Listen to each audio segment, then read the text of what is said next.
Why do the United States and Iran clash? Well, the story is not a short one. It is a long and complex tale stretching back over 7 decades.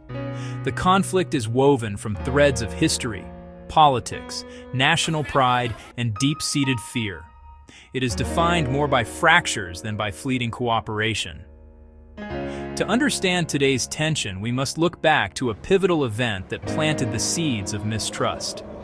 That event would echo through generations, shaping how many Iranians view the United States.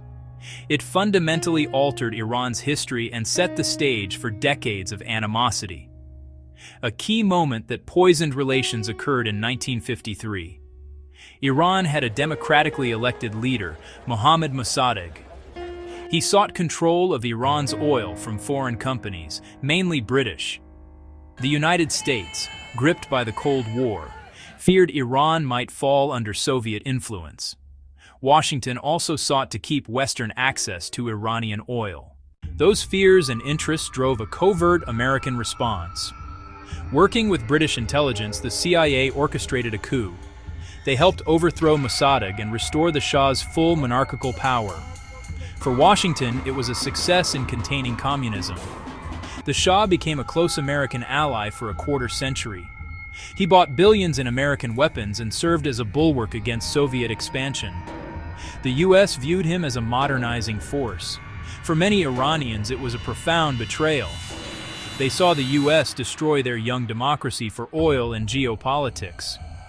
The coup became a national trauma and symbol of interference. The Shah's U.S.-backed rule grew authoritarian, with brutal suppression by Savak. That created deep resentment toward him and toward his powerful American patron. This single act laid a bitter foundation for what followed. The resentment that festered for 26 years finally exploded in 1979. The Iranian Revolution transformed the country and its ties to the world. A diverse coalition of Iranians, secular students, religious traditionalists, rose up against the Shah's rule. They were tired of political repression, economic inequality, and pervasive Western influence. Weakened and isolated, the Shah fled in January 1979. A power vacuum gave rise to a new, radical leadership. Returning from exile was Ayatollah Ruhollah Khomeini. He established the Islamic Republic of Iran. Its ideology grew fiercely anti-Western, especially anti-American. The United States was branded the Great Satan, seen as imperialistic and corrupting. The U.S. was viewed as the Shah's chief supporter. Any ties to America were cast as treason. In November 1979, the divide ruptured. Students, fearing a repeat of the 1953 coup, with the Shah in America for treatment, stormed the U.S. Embassy in Tehran. They took 52 Americans hostage for 444 days. The crisis dominated U.S. television, casting Iran as hostile. For Americans, it felt like national humiliation. For Iranians, it was defiance against foreign control. Diplomatic ties were severed. A deep psychological wound formed on both sides. Soon after, Iran faced a new catastrophe.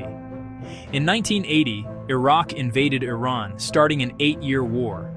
Hundreds of thousands perished. A generation was defined. Saddam sought territory and to stop Iran's revolution. Officially neutral, the U.S. aided Iraq with intel and support.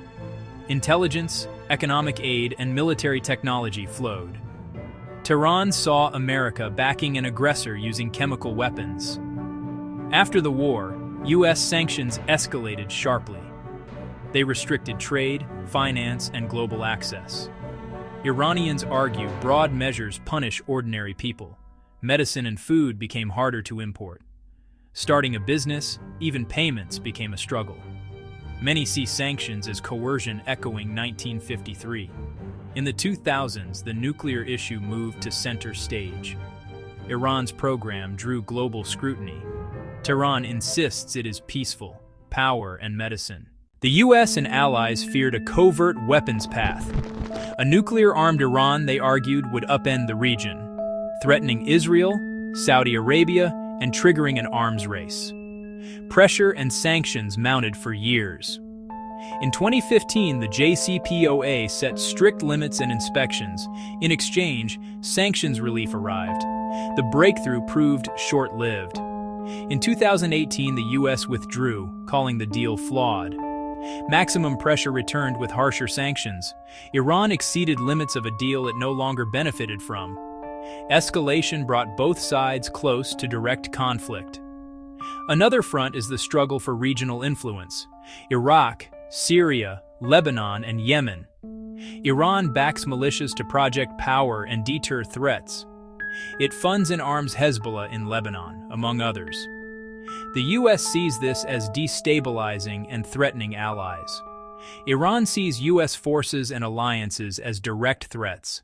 Given this long, difficult history, filled with mutual suspicion and open hostility, what could possibly reduce tensions? The path to peace is narrow and fraught. Old wounds from 1953 and the 1979 crisis run deep. They have bred profound distrust. Hardliners on both sides profit from confrontation. Compromise can look like weakness. Fear feeds escalation. Iran fears invasion. The U.S. fears a nuclear Iran. Yet history shows dialogue is possible. First, clear and sustained channels to prevent miscalculation. Direct talks addressing nuclear and regional concerns. Verified nuclear steps can lower tensions. Regional de-escalation reduces risk. Talks must rest on mutual respect for security interests. Targeted, verifiable humanitarian relief builds confidence. Iran's concrete compliance steps can reciprocate. Small reciprocal actions create momentum and trust.